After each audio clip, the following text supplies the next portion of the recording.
Warahmatullahi wabarakatuh. Perkenalkan, nama saya Alba Pradanta dari Prodi Ekonomi Syariah, nomor NIM 2019073161. Ya, saya di sini akan membawakan penelitian tentang perbandingan antara akuntansi konvensional dan akuntansi syariah. Pendahuluan. Menggeliatnya perkembangan sistem ekonomi Islam pada masa kini seolah menjadi amunisi baru bagi para pengamat dan pelaku ekonomi.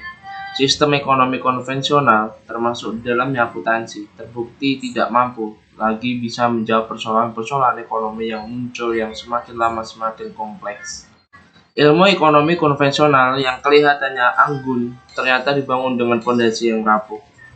Hal ini didasarkan pada falsafahnya, materialisme, dan memandang manusia hanya sebagai suatu realitas material yang ternyata kosong dari ruh manusia itu sendiri. Asumsi-asumsi yang dijadikan landasan analisisnya hanya berpijak pada pandangan dunia yang sempit, karena semua diukur dari aspek kebendaan. Ada sisi lain yang selama ini ditinggalkan, ada diabaikan. Hal ini menyebabkan ketidakseimbangan psikologis, spiritualis, dan filosofis pada diri manusia, sehingga apapun yang dihasilkan tidak akan dapat mendatangkan kebaikan yang sejati. Akuntansi modern yang bersifat value free sebagai salah satu bagian dari sistem ekonomi selama ini juga dirasakan hanya berpihak pada sebagian kecil dari pelaku ekonomi saja. Pengaruh stockholders dirasa begitu kuat dan dominan sehingga laporan keuangan lebih banyak diperuntukkan bagi kepentingan mereka yang memiliki modal dan mengabaikan tujuan dasar dari akuntansi itu sendiri, yaitu memberikan informasi dan akuntabilitas atau kekuatan untuk dipertanggungjawabkan terhadap kondisi real yang ada kepada publik sebagai objek, pihak yang juga punya hak untuk mempertanyakannya. Ia mempunyai celah kepada publik sebagai objek yang lebar dan luas untuk dipermainkan untuk kepentingan satu pihak. Tulisan ini mencoba membandingkan informasi pertanggungjawaban atau akuntabilitas sebagai salah satu tujuan dasar dalam akuntansi menurut kacamata konvensional dan syariah. Rumusan masalah. Adapun rumusan masalah yang akan kami bahas, yang akan saya bahas dalam makalah ini adalah sebagai berikut. Yang pertama adalah perbedaan mendasar akuntansi syariah dan akuntansi konvensional. Yang kedua adalah konsep akuntansi syariah. Yang ketiga, tujuan dan manfaat penulisan. Tujuan penulisan menulis makalah ini tentunya agar dengan membaca makalah ini, pembaca dapat mengetahui A. Perbedaan mendasar akuntansi syariah dan akuntansi konvensional. Yang B. Konsep akuntansi syariah. Tinjauan pustaka. Arti penting standar akuntansi pemahaman dan dapat dibandingkannya laporan keuangan antar perusahaan akan semakin meningkat apabila laporan keuangan disajikan dalam format yang seragam dan menggunakan deskripsi yang sama untuk pos-pos yang sejenis. Pernyataan ini dimaksudkan untuk meningkatkan mutu laporan keuangan yang disajikan dengan pernyataan standar akuntansi keuangan melalui PSAK nomor 1,1. Penerapan persyaratan dalam PSAK termasuk persyaratan pengungkapan. Pemberian pedoman struktur laporan keuangan termasuk persyaratan minimum dari setiap komponen utama laporan. Kebijakan akuntansi dan catatan atas laporan keuangan. Penetapan persyaratan praktis untuk masalah-masalah yang berkaitan dengan materialitas, kelangsungan usaha, pemilihan kebijakan akuntansi, dan hal tidak ada pengaturan oleh PSAK. Konsistensi dan penyajian informasi komparatif. Tujuan standar akuntansi tujuan adalah menetapkan dasar-dasar bagi penyajian laporan keuangan untuk tujuan umum atau general purpose financial statement.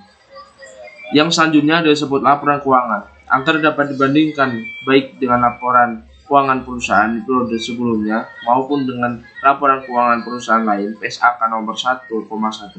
Yang selanjutnya disebut laporan keuangan dapat dibandingkan dengan laporan keuangan perusahaan periode sebelumnya maupun dengan laporan keuangan perusahaan lain. Masuk ke pembahasan perbedaan mendasar akuntansi syariah.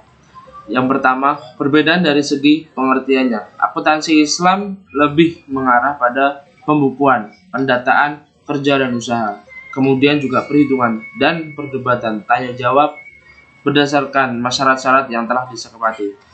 Dan selanjutnya penentuan imbalan atau balasan yang meliputi semua tindak lanjut, tindak tanduk dan pekerjaan, baik yang berkaitan dengan keduniaan maupun yang berkaitan dengan pengakhiran. Akuntansi konvensional ialah seputar pengumpulan dan pembukuan penelitian tentang keterangan-keterangan dari berbagai macam aktivitas. Yang kedua, perbedaan dari segi tujuannya.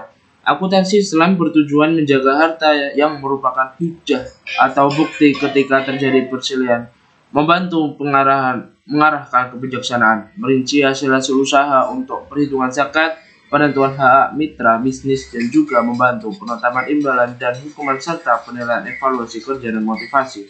Akuntansi konvensional menjelaskan utang piutang, untung rugi, sentra moneter, dan membantu dalam mengambil ketetapan manajemen.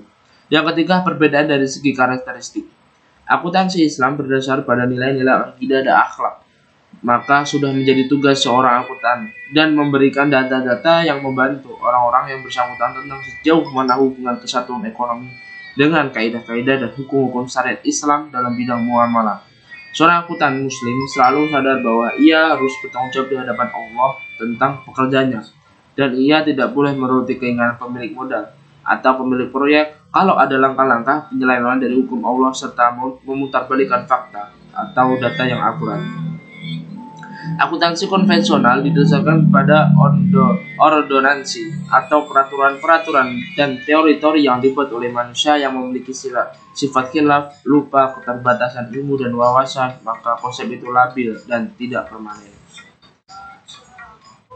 Masuk ke paradigma pemikiran teori dan konsep akuntansi Islam. Seiring dengan meningkatnya rasa keberagaman atau religiusitas, masyarakat muslim menjalankan syariat Islam dalam kehidupan sosial ekonomi. Semakin banyak institusi bisnis Islam yang menjalankan kegiatan operasional dan usahanya melandaskan prinsip syariat. Masuk ke metode penelitian. Teknik pengumpulan data. Metode pengumpulan data dilakukan dengan dokumentasi, yaitu teknik pengumpulan data yang dilakukan dengan melihat dokumen, berkas-berkas, dan catatan-catatan berkaitan dengan objek penelitian. Teknik analisis data. Teknik analisis data yang digunakan adalah pertama, teknik analisis deskriptif. Teknik analisis ini dilakukan dengan mengemukakan konsep teoritis dan gambaran mengenai objek penelitian serta penyajian data dari hasil penelitian. Yang kedua, teknik analisis komparatif. Teknik analisis ini dilakukan dengan membandingkan standar penyajian laporan keuangan antara perbankan syariah dan perbankan konvensional, serta membandingkan teori yang ada dengan praktek yang sesungguhnya di lapangan. Untuk menjadi rumusan masalah di atas dapat ditempuh dengan langkah-langkah sebagai berikut. Pertama, mencari data laporan keuangan. Yang kedua, mempelajari data menganalisis dasar penyajian laporan. Yang ketiga, mempelajari dan menganalisis standar penyajian laporan keuangan. Mengidentifikasi persamaan standar penyajian laporan keuangan. Yang terakhir, mengidentifikasi perbedaan standar penyajian laporan keuangan perbankan syariah dan perbankan konvensional. Yang keenam, menganalisis penggunaan standar penyajian laporan keuangan. Ya, itu sedikit penelitian dari saya tentang perbedaan akuntansi syariah dan akuntansi konvensional. Bila ada salahnya mohon maaf. Sekian dan terima kasih. Assalamualaikum warahmatullahi wabarakatuh.